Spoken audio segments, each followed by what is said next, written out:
Hello, my name is Cesar Plasencia. I'm the Public Affairs Officer here with Clearinghouse CDFI. I'd like to introduce the rest of my team. This is Maiha, Director of Impact. Also on the call will be Christy Allendorf, the Chief Credit Officer, and Yves Montbuller, the Chief Operating Officer. And before we begin, if you have any questions, please drop those into the Q&A. We'll make sure to answer those at the end of the webinar. And beginning now, this is Clearinghouse CDFI presents the 5 C's of credit. Next slide, please. And there is Miss Christy Allendorf there. She just hopped on. Sorry, I thought it was on a different link. That's okay. And just a quick overview, our company overviews. Clearinghouse CDFI is a full service direct lender, financing projects that create jobs and services to help people live, dream, grow, and thrive in healthy communities. The company was established in 1996 to serve low-income and disadvantaged communities in Southern California. Since then, Clearinghouse CDFI has expanded its service area to address unmet credit needs throughout the United States and Indian country. Next slide, please. Thank you. And here's where I believe we differ from other lenders and how Clearinghouse CDFI is able to be impactful with our lending. Our vision at Clearinghouse CDFI, our vision is to ensure equal access to credit for all neighborhoods, embracing all income levels and ethnicities. We are dedicated to identifying creditworthiness borrowers whose projects foster community assets. By meticulously evaluating each applicant's repayment ability and analyzing each loan application on an individual basis, we strive to make every loan a tangible benefit for the community. And our mission is to provide economic opportunities and provide the quality of life for lower income individuals and communities throughout innovative and affordable financing that is unavailable in the conventional market. Next slide, please.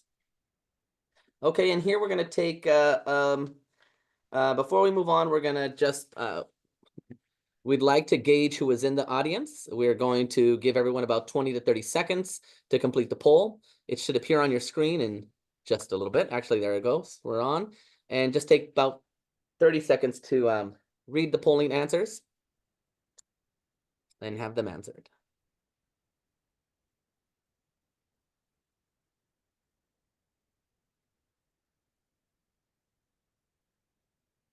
Again, we're just trying to gauge who is in the audience right now.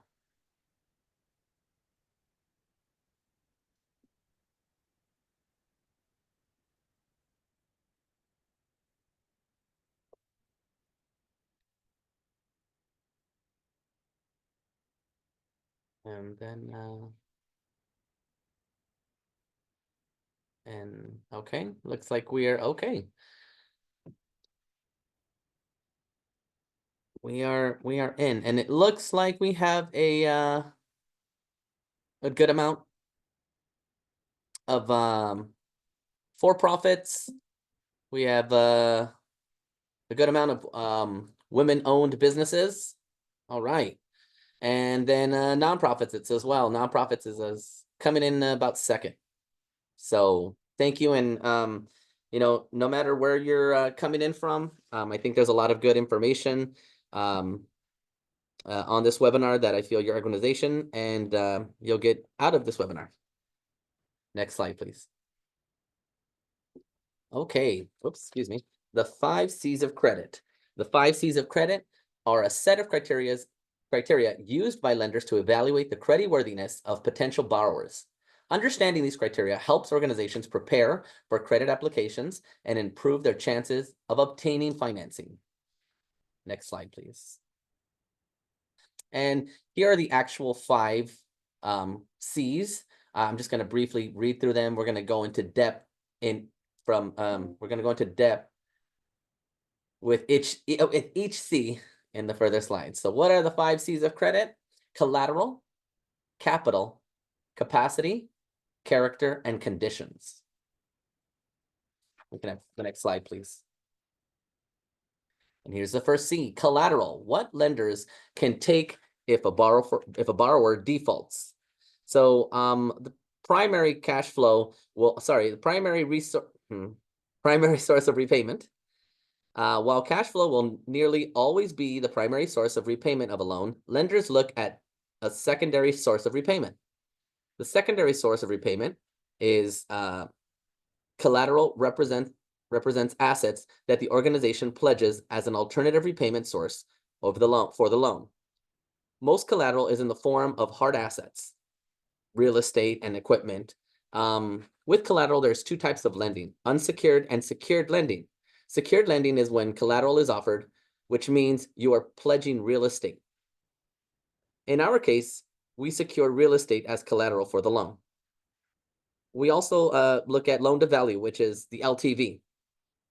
The lower the LTV, the better the pricing and consideration for lending. This reminds me a little bit of like a pawn shop where you bring in your property, in this case, the real estate, and you are given pennies to the dollar. CDFI lends a maximum of up to 80% LTV on real estate. The value of the property or real estate pledged to the loan is a primary consideration for the lender. Next slide, please. Capital. As I mentioned before, we are a real estate secured lender. We lend to a wide variety of borrowers. To do this, we consider the following: capital. How well organized is the organization? How much money has the owner invested in the organization? How much money does the organization or guarantor have? Additional capital.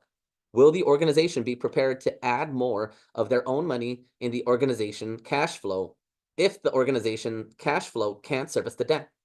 Can guarantor's personal resource support the organization if needed?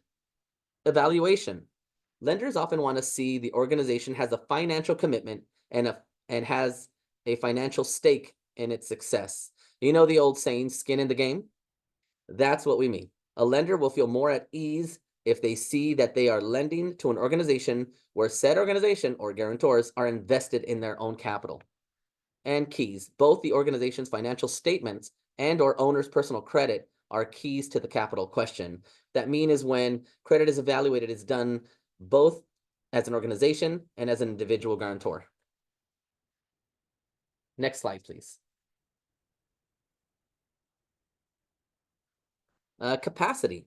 How much debt a borrower can handle based on existing net income and current debt. Will the organization be able to honor the obligation and repay the debt?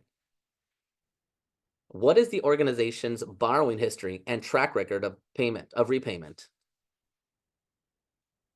And then debt service coverage ratio, so that's DSCR. How much debt an organization should carry based on net income. Traditional lenders prefer 1.25.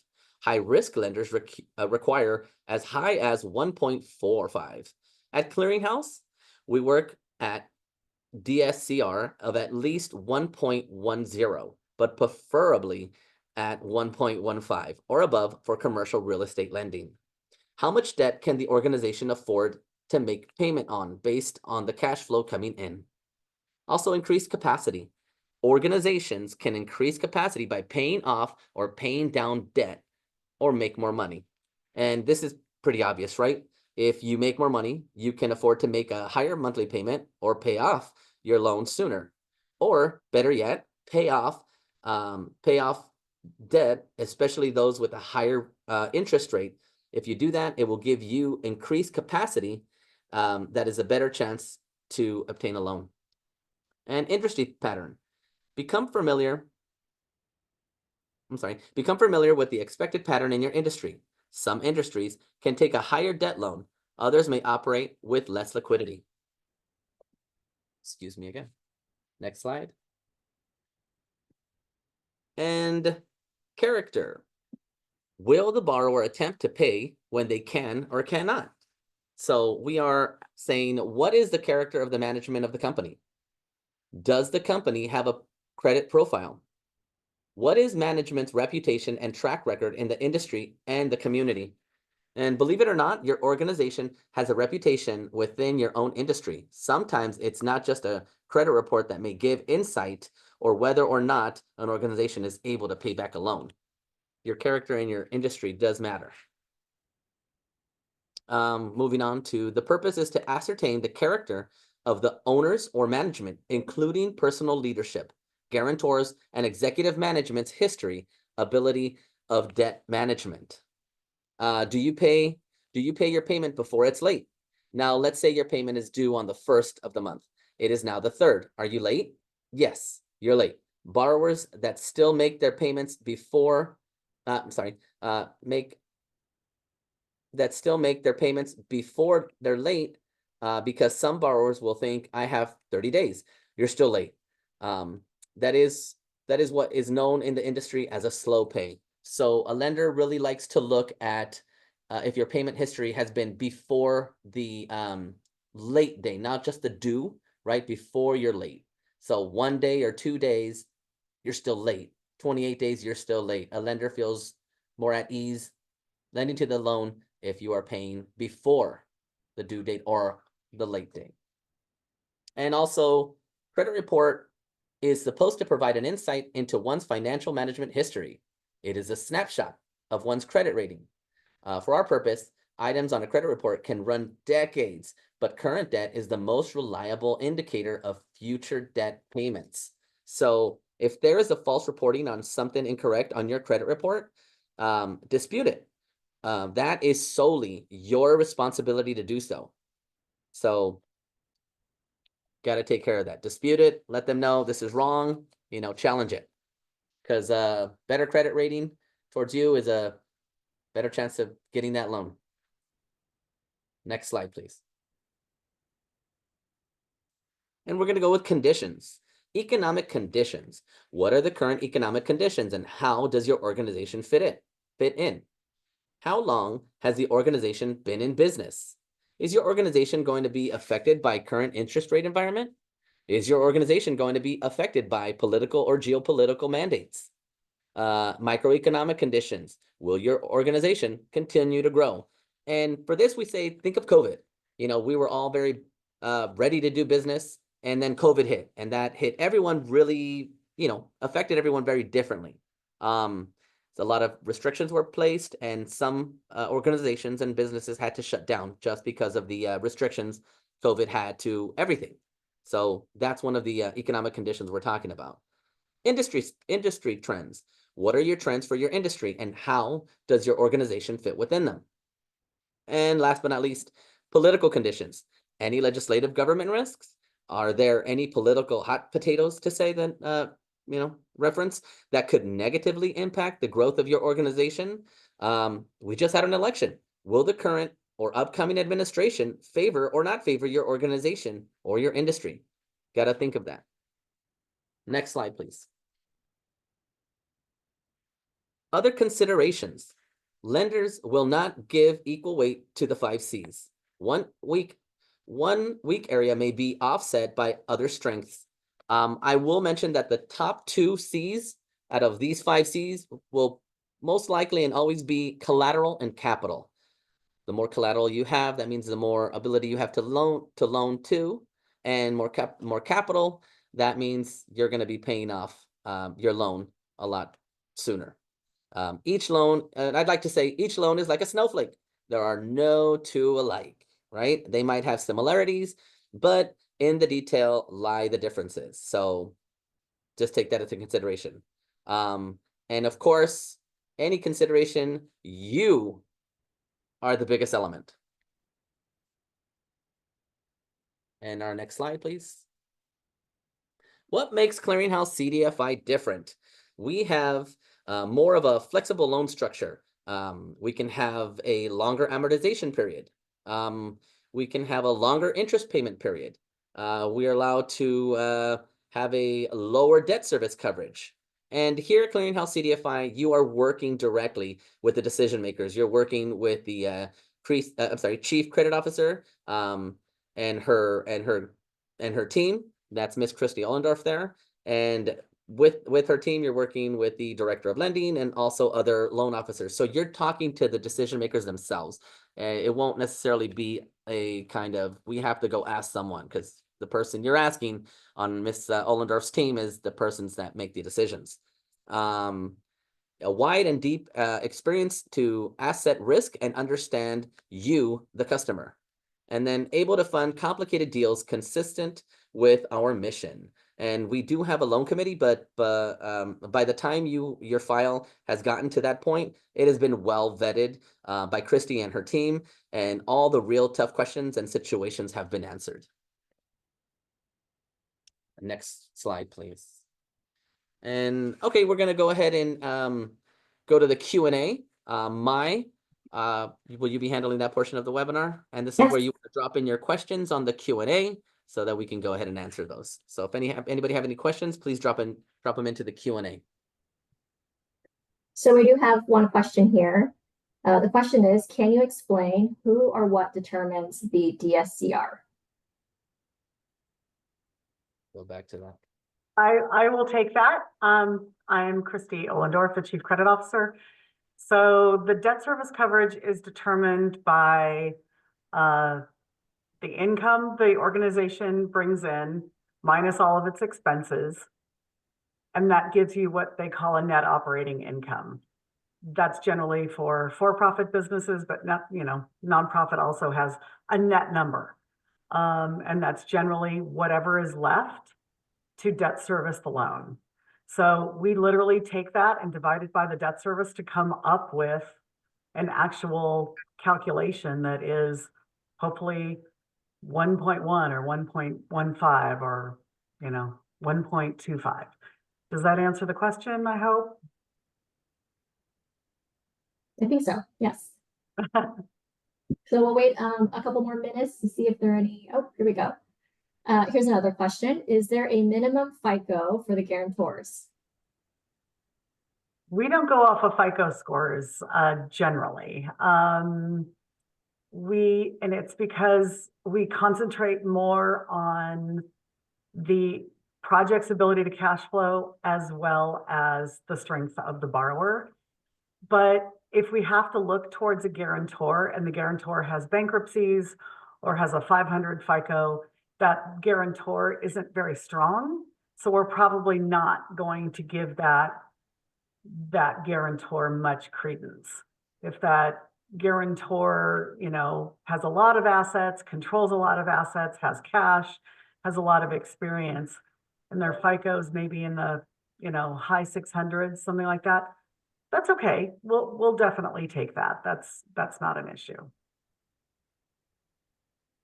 So another follow-up question, do you provide short-term and long-term financing? We do. We do provide short-term as in, if you need a bridge loan or construction lending, those are generally short-term.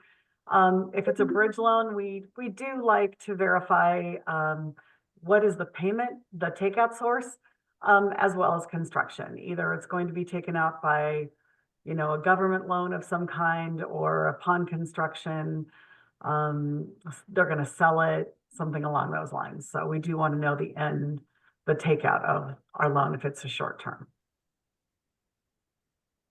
Here's the next question. Do you work with PACE financing? We do. We have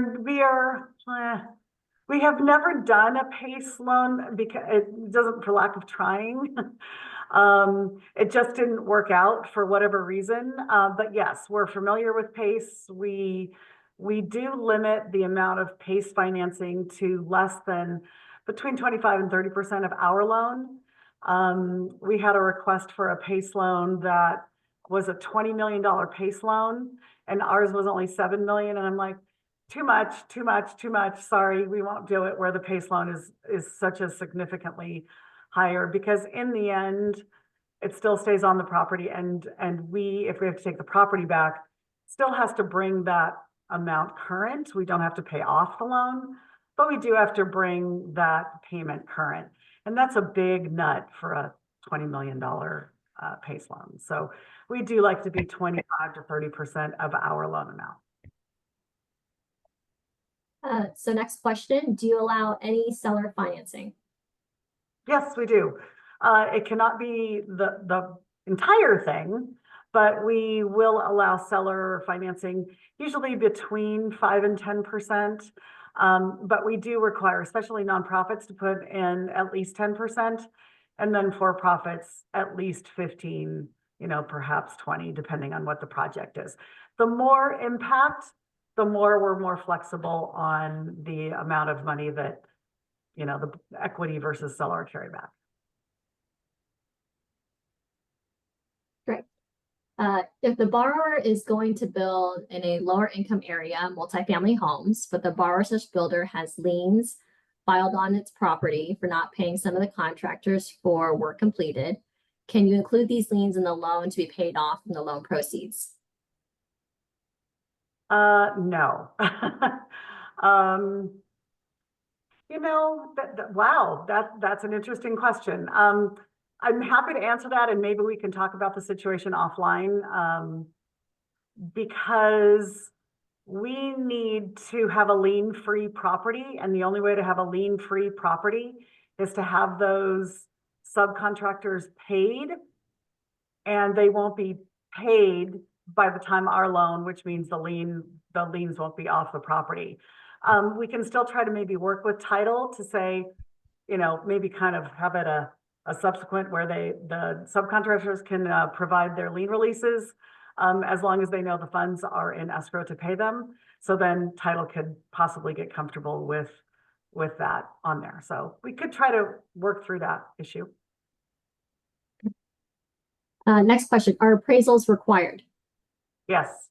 The only time that we can skate by and not order one is if the LTV, I believe, is less than 30% loan to value. So it must be a really low loan to value on the real estate. And even then we would have to get what we call a broker opinion of value. Much less expensive, much faster to do, and we can do that. So I think we've answered all the questions in the queue right now. We'll wait a couple of minutes if there are any other questions trickling in. Yes. Okay. Oh, Great. there's another one. Okay, here we go. If the borrower is purchasing a retail center but currently does not debt cover, once he provides a projection of 12 months, can we provide a bridge loan? So we can consider that. So basically, I think the question is, can we provide a bridge loan as long as we get comfortable with the projections rather than waiting 12 months until you have historical.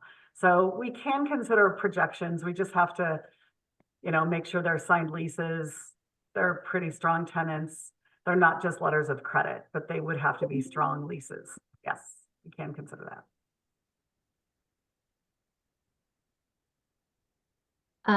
So someone asked if we could share slides. Yes, we will definitely share slides. You'll be getting an email from us after the webinar, and we will attach the recording as well as a copy of the slides. Another next question is, can you lend in a rural area? Yes, absolutely. Well, okay, I'm going to give a couple caveats. Recently we've been asked to do lending in a lot of private schools in rural areas that are very, very specific to being a private school. And those are a little bit harder. So as long as the property is not special purpose, and can't be used for anything else, those are a little bit harder. It doesn't say we can't do them, but they are a little harder. But lending on general facilities and general properties, yes, we can do rural.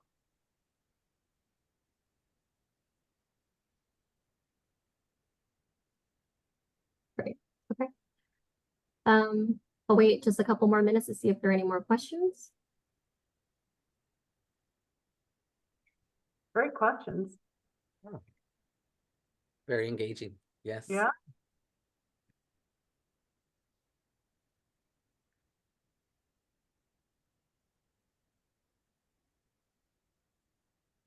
Okay. Yeah, All there are right. no more questions. I'm sorry. There are no more questions. Okay. Next slide, please. And then now what we're going to do is we're going to just quickly, if you could, answer these polling questions. We would, if you don't mind filling it out, we would like to know what type of subject you'd be interested in learning about next time. So if you could just quickly fill that out. I think there's about 3 or 4 questions. That way we can gauge our next webinar when everyone joins us again.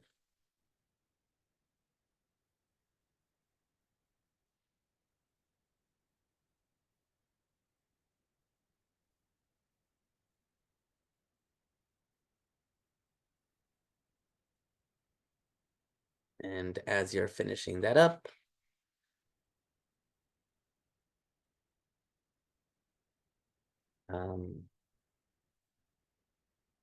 we'll go ahead and ask for the next slide. There we go.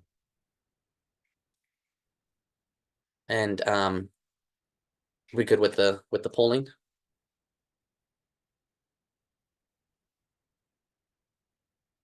Okay. And well, we've come to the end of our webinar. I hope that you were able to learn something. I hope that you were able to learn something new and found the information helpful. There's information there to the bottom left, our phone number, our an email. I'm sorry, yes, an email and then a website. If you have any more questions, you can direct them to the Director of Impact, Maiha, the Chief Credit Officer, Christy Ollendorf, and just reach out to us so we can be a better assistance to you. So if there's anything else from all of us here at Clearinghouse CDFI, we'd like to wish you a happy upcoming holiday season. Hope to see you soon. Thank you for attending.